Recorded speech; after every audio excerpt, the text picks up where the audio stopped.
Todo mundo já escutou a mãe ou o pai falar pra você, olha só, eu não quero que você anda com fulano porque ele é má companhia, ele pega traseirão no ônibus. Se você não escutou, é porque a mãe de algum dos seus amigos falou isso de você, entendeu? Mas os pais e nem ninguém se dava conta que as más influências estavam por toda parte e que talvez aquele seu amigo esquisitinho nem era a pior coisa deles. É isso que você vai ver hoje no Nerd Show.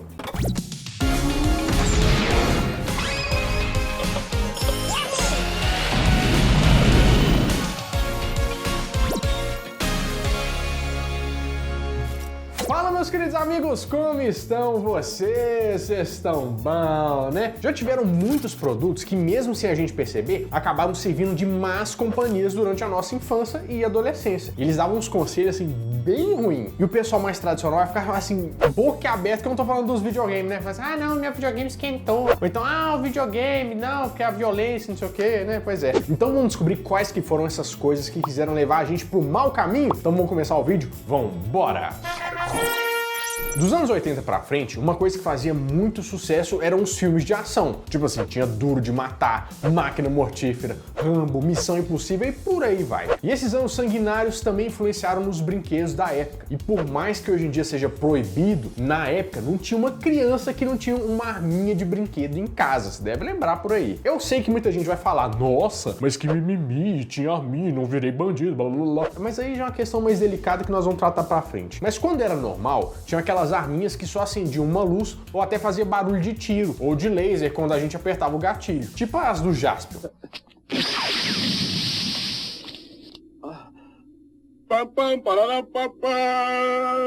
E tinha aquelas que eram mais perigosas, né? Que vinham com uma bolinha meio laranja que você podia atirar de verdade. Ou então você podia pegar a espoleta e colocar alguma coisa lá dentro pra você atirar, né? Você ficava tipo aquele desenho do pica-pau, assim. Desculpa com esse movimento aqui.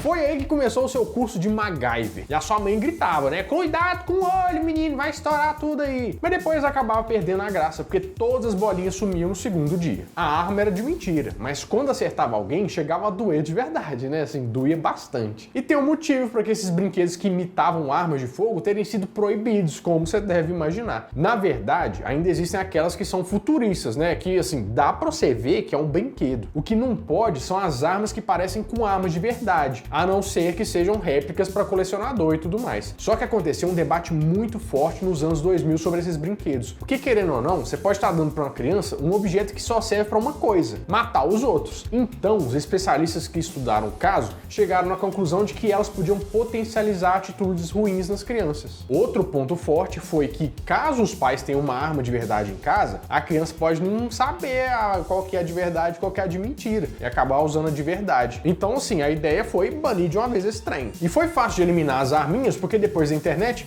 praticamente todos os brinquedos foram esquecidos e trocados por eletrônicos, né? Ainda bem que as redes sociais não influenciam nada na criança, né? Nenhuma arma.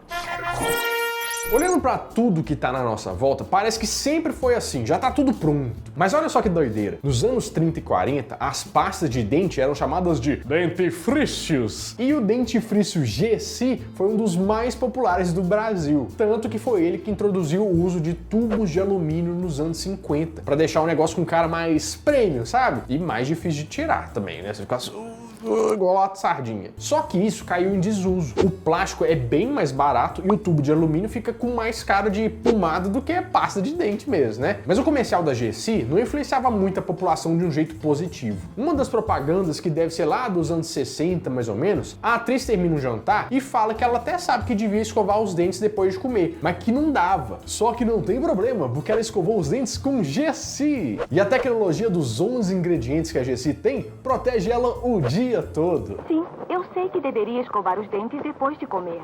Mas veja, agora não dá. Por isso uso o creme dental Gessi. Gessi protege mais o dia inteiro. Outros dentifrícios podem ter um elemento especial, mas só Gessi tem todos os seus 11 ingredientes cientificamente combinados para oferecer a melhor proteção possível. Hoje a gente sabe, né, assim, comeu tem que escovar os dentes. Ter escovado antes não garante que nada fique preso em algum lugar dentro da nossa boca. Mas, segundo ela, quando não der pra escovar, tá de boa, né, porque Gessi resolve, Gessi protege. Uma coisa legal de saber é que o Brasil é um dos países que mais escova os dentes no mundo, você sabia disso? A gente, na verdade, é pobre, mas é bem limpinho. Eu não sei se é porque ir no dentista é mais caro do que comprar a pasta de dente, né?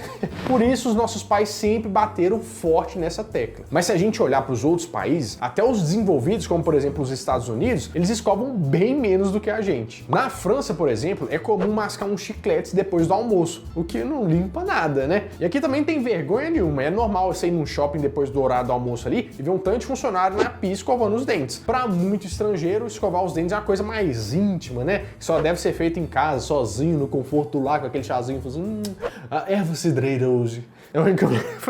Fazer o beatbox. Enquanto isso, aqui, se você trabalha numa empresa, depois da marmita, todo mundo vai até junto escovar. Vamos lá, tá na hora da gente escovar o dente, vamos embora. Falar isso aqui hoje em dia pode parecer uma loucura, mas teve uma época que fumar era super descolado. A sensação entre os adolescentes e os adultos era estar sempre com o cigarro aceso, inclusive dentro de qualquer lugar, estabelecimento qualquer. Foi aí que a Pan teve uma ideia genial. Já que a criança não pode fumar, mas é legal fumar, vamos fazer um cigarrinho de chocolate, né? Foi aí que esse doce lendário surgiu, que não era nada além de chocolate, mas vinha uma caixinha que imitava uma caixa de cigarros. Tinha até cigarreiro antigamente, eu não sei se você sabe, tinha uns negócios de prata, todo ornamentado, bonito. E nessa embalagem tinha dois meninos segurando o doce como se fosse cigarro de verdade. A gente tá falando dos anos 30 ou 40, né? E devia ser igual nos anos 80 e 90, quando algum parente deixava a gente dar uma golada na cerveja só pra ver como é que era.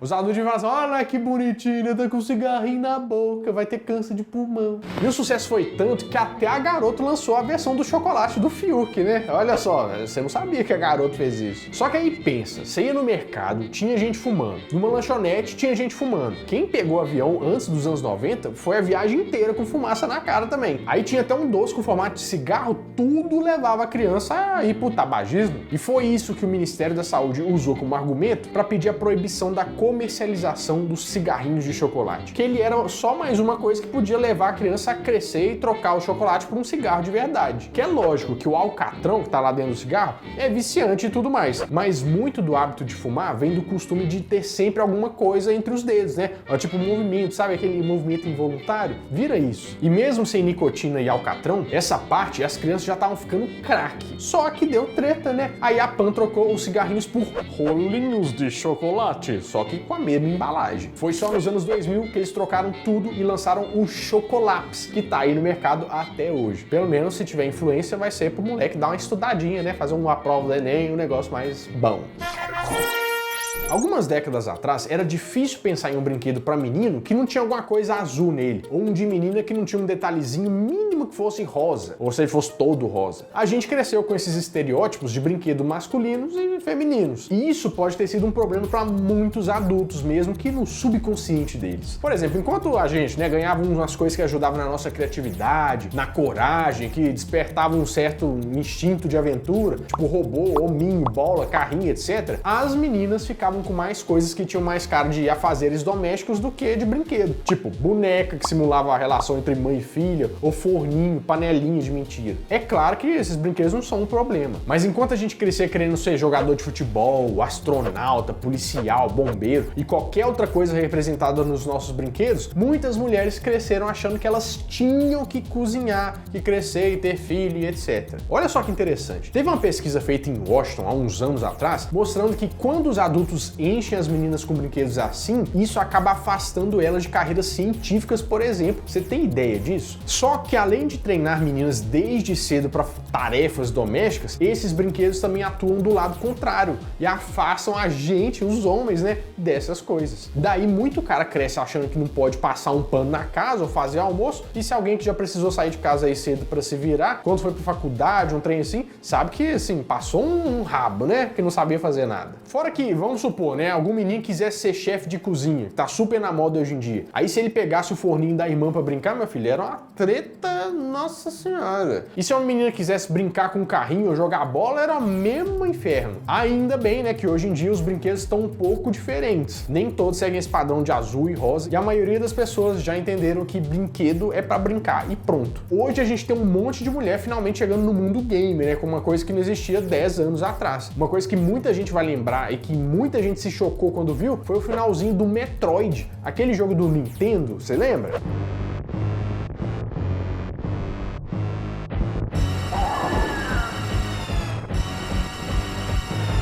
No final, eles revelaram que o robô que a gente jogou a saga inteira, na verdade era uma mulher. Tudo bem que no final do jogo eles colocaram ela quase pelada, assim, né? Mas só de ter uma protagonista que não fosse homem foi um choque pra muita gente. Só que muita menina deve ter finalmente ficado bem feliz de ver uma figura feminina lá combatendo o crime. Fala aí, mulherada, é ou não é? Se até hoje muita gente preocupa com os números lá da balança, há 3 décadas atrás isso aí era muito mais forte. E foi justamente aí que começaram a aparecer os shakes. Você lembra disso?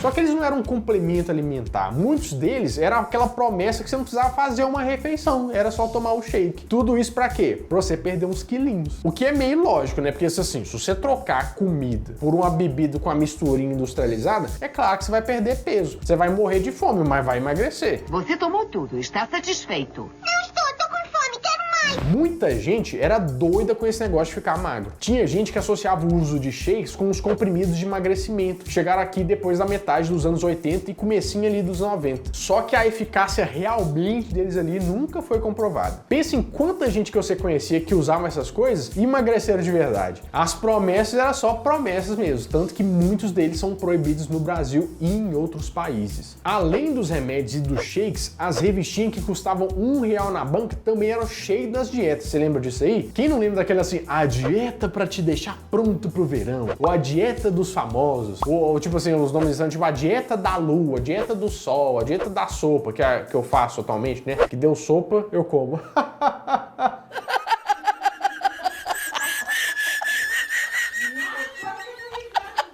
Tudo isso influenciou o povo a deixar de bater um prato de comida da mãe pra tomar um copão de água com a misturinha gostosa. Ah, não, isso aí é muito tristeza. Mas sabe o que é outra tristeza que eu tenho? De gente que não se inscreve nesse canal. Vocês estão aqui toda semana, gente. Inscreve, clica no botão gigante vermelho aqui embaixo e badala esse sininho pra você receber todas as notificações. E ó, tá na televisão assistindo aí, pra ficar mais fácil, tem o QR Code, aponta a tela do seu celular pra lá e inscreve no canal, tá? Vamos chegar em 2 milhões de inscritos, tô contando com a sua ajuda.